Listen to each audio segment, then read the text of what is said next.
I don't think that the 49ers switch positions like that with Marcell Harris unless they're really seriously planning on him making the team at that position, especially since they're so low on safety help right now. I mean, Tony Jefferson just went to IR with a groin and a hamstring issue. Jaquiski Tartt is still on the active PUP list because that turf toe has been a lingering problem for him. The safety room right now is bare bones, which is why they brought in Clinton Dix. Marcell Harris, in a pinch, could go back to his old position. And he also has linebacker versatility. That gives Marcell Harris a leg up to make the 53-man roster. You have to remember that with this positional interchangeability that the 49ers are trying to develop at a lot of positions, not just as one, but you're seeing a lot with the linebackers and the strong safeties. That positional interchangeability, I think, gives an inherent advantage to the players who can play both. And the other day, the 49ers signed Donald Payne, a linebacker who used to be a safety in college. And this is an observation I was able to make on Twitter. Between Donald Payne, safety in college, Demetrius Flannigan-Fowles, safety at Arizona in college, Marcell Harris, safety with the 49ers up until a few days ago, and Fred Warner, who played a glorified nickelback kind of coverage role in college at BYU. That is 4 49ers linebackers with defensive backgrounds. So you could see exactly where this team is going as far as the versatility between the linebacking crew in the middle of the defense and that, especially that strong safety position. They want to have linebackers who can cover, and they obviously want safeties who can also deliver in the run game. And because NFL offenses are getting lighter and faster, it generally makes sense for the former safeties to move into those linebacker roles. But long story short, Marcell Harris still has that versatility to play a little bit of safety. So if the 49ers are thin there on the back end, I think Marcell Harris is a valuable piece. He's already been in the system now for a couple of years. I really do believe that he probably has a leg up if it's between him and Jonas Griffith. Now, that might not be the case. The 49ers might carry an extra linebacker. Who knows? But Jonas Griffith, if we want to talk about him, that's a big, tall, long body again. The 49ers like these tall linebackers. It's the whole safety thing again. You know, you like a tall, strong safety. Well, look at Fred Warner, 6'4" linebacker. You don't see that a lot around the league. You know, that's a position where 6'1" plays. Jonas Griffith is another tall linebacker and Demetrius Flannigan-Fowles, former safety, converted to linebacker, tall linebacker.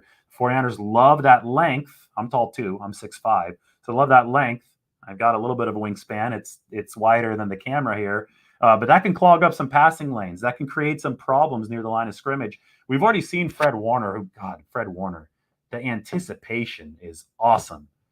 It's even better this year. I mean, he just got paid and he's still working hard. I think Fred Warner is going to be a better player this year than he was last year. And he made a huge stride in 2020. Tackling wise, Fred Warner's missed tackle rate went down from 12.4% in 2019 to 4.3% in 2020. So he's a tackler now. He can do it all. But I think the anticipation has gotten even better. I really do. There was a red zone period the other day where Fred Warner was just dominating the field. Jimmy Garoppolo tried to go over the middle twice, and Garoppolo's got a really, really quick release. Shanahan thought Garoppolo's quick release. We all know how fast Garoppolo can get rid of the ball. He can get into those little close quarters in the middle of the field, with exceptional quickness that usually is good for a 70+% completion rate on those short passes for him. Well, Fred Warner was just all over Brandon Ayuk on one of those plays. And because of the anticipation time, it looked like the throw didn't even have a chance. It was crazy how quick it was. And he wasn't draped over Ayuk's back, but he was able to kind of dig in over his back, get that hand in there, and knock the ball away, prevent a touchdown. I think we're going to see Fred Warner disrupt a lot of short games this year. I mean, he disrupted the New York Giants short passing game last year with that interception of Daniel Jones. That was a play with, amazing anticipation. And he was helped out by Jaquiski Tartt on the play. If you remember that interception of Daniel Jones in week 3, Jaquiski Tartt actually saw a certain alignment that the Giants had used the week prior, and he knew what the route was going to be. So before the snap, he alerted Fred Warner, who had also done his homework, had also studied the film, and Fred was just all over the play, which is pretty cool to see that communication on the back end. Sometimes in full stadiums, it's harder to do that, right? But last year, empty stadiums, 49ers could talk a lot. And, that's another reason why they want Jaquiski Tartt back. And based on what I'm hearing, there is a chance that Jaquiski Tartt will, in fact, be back by week 1. The problem is that these turf toe injuries are so tricky. They've claimed careers before. Patrick Willis's career fell victim to a turf toe injury. Jaquiski Tartt doesn't want to go down the same path, and it's never promising when an injury that he suffered late last season, right, in the back half of the 2020 season, is still bothering him now. But I can tell you this, he's out on that practice field. He's starting to do some side work. He's watching his teammates from the sideline, and I do think that there is a chance that he'll be back early in the season as long as that toe cooperates. That'd be big for the 49ers because Jaquiski Tartt is a great communicator on the back end. He made a lot of good things happen for the 49ers. When they didn't have him over the past couple seasons, there was trouble communication-wise because he's a silent master out there. They call him a silent assassin. Robert Saleh's words for Jaquiski Tartt were silent assassin. So you want him back. That doesn't mean that you're not happy with Tavon Wilson, who I think has been a great veteran presence on the first team.